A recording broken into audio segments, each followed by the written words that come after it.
नमस्कार, मैं प्रियंका और आप देख रहे हैं इंडिया में खबर। उत्तर प्रदेश विधानसभा चुनाव 2027 से पहले दलित राजनीति एक बार फिर से चर्चा के केंद्र में आ गई है। मुख्यमंत्री योगी आदित्यनाथ द्वारा भदोही जिले का नाम दोबारा संत रविदास नगर करने के फैसले के बाद बहुजन समाज पार्टी प्रमुख मायावती ने उनकी खुलकर तारीफ की है। इतना ही नहीं, उन्होंने समाजवादी पार्टी और अखिलेश यादव पर दलित विरोधी राजनीति करने का आरोप भी लगा दिया है।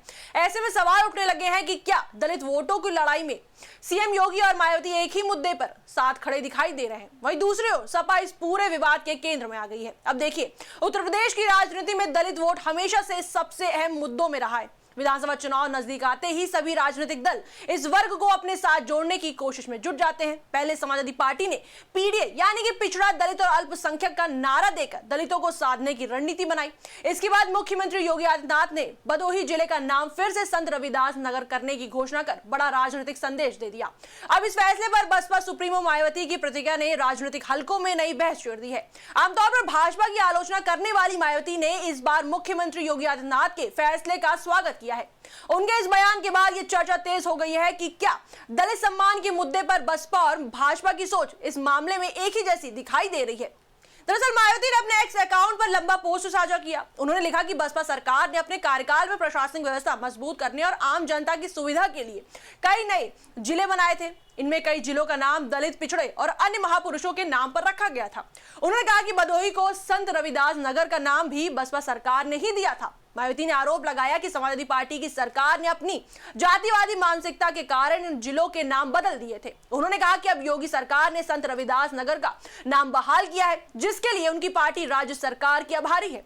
वहीं आपको बता दें, बसपा प्रमुख ने अपने पोस्ट में केवल संत रविदास नगर का ही जिक्र नहीं किया। उन्होंने कहा कि बसपा सरकार के समय बनाए गए कई अन्य जिलों के नाम भी समाजवादी पार्टी ने बदल दिए थे। इनमें छत्रपति शाहू जी महाराज नगर, भीमनगर और काशीराम जी के नाम पर बनाए गए जिले भी शामिल है। उनके मुताबिक यह फैसला केवल राजनीतिक द्वेष और जातिवादी सोच के कारण लिया गया था। इसके बाद मायावती ने योगी सरकार से एक और मांग भी रखी। उन्होंने कहा कि जैसे संत रविदास नगर का नाम बहाल किया गया है, उसी तरह काशीराम जी और अन्य महापुरुषों के नाम पर बनाए गए जिलों के पुराने नाम भी वापस किए जाए।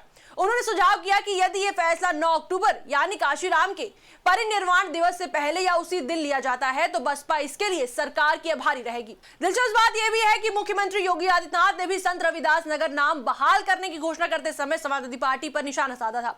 उन्होंने कहा था कि उनकी सरकार सपा के एक महापाप को सुधार रही है। अब मायावती ने भी लगभग उसी मुद्दे को लेकर सपा को घेरा है और उसे जातिवादी मानसिकता वाली पार्टी बताया है।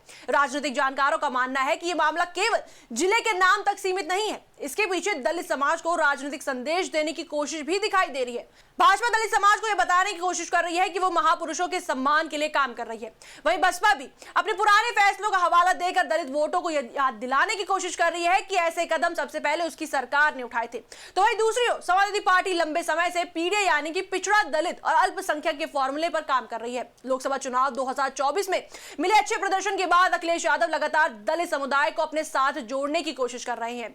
माना जा रहा है कि 2027 विधानसभा चुनाव में सपा बड़ी संख्या में दलित उम्मीदवारों को टिकट दे सकती है। लेकिन अब भाजपा और बसपा दोनों ही सपा की इसी रणनीति पर सवाल उठा रही है। मुख्यमंत्री योगी और मायावती दोनों ने अलग अलग मंचों से समाजवादी पार्टी पर दलित विरोधी होने का आरोप लगा दिया है। इससे साफ संकेत मिल रहे हैं कि आने वाले दिनों में दलित राजनीति उत्तर प्रदेश चुनाव का सबसे बड़ा मुद्दा बन सकती है। अब सबसे बड़ा सवाल यही है कि क्या दलित समाज इस राजनीतिक संदेश को स्वीकार करेगा या फिर चुनाव में कोई नई तस्वीर देखने को मिलेगी। फिलहाल इतना तय है कि विधानसभा चुनाव से पहले दलित वोटों की लड़ाई और भी तेज होने वाली है। भाजपा, बसपा और समाजवादी पार्टी तीनों दल अपनी रणनीति के साथ मैदान में उतर चुके हैं। ऐसे में आने वाले महीनों में उत्तर प्रदेश की राजनीति में दलित सम्मान, महापुरुषों के नाम और सामाजिक प्रतिनिधित्व जैसे मुद्दे चुनावी बहस के केंद्र में रहने वाले हैं।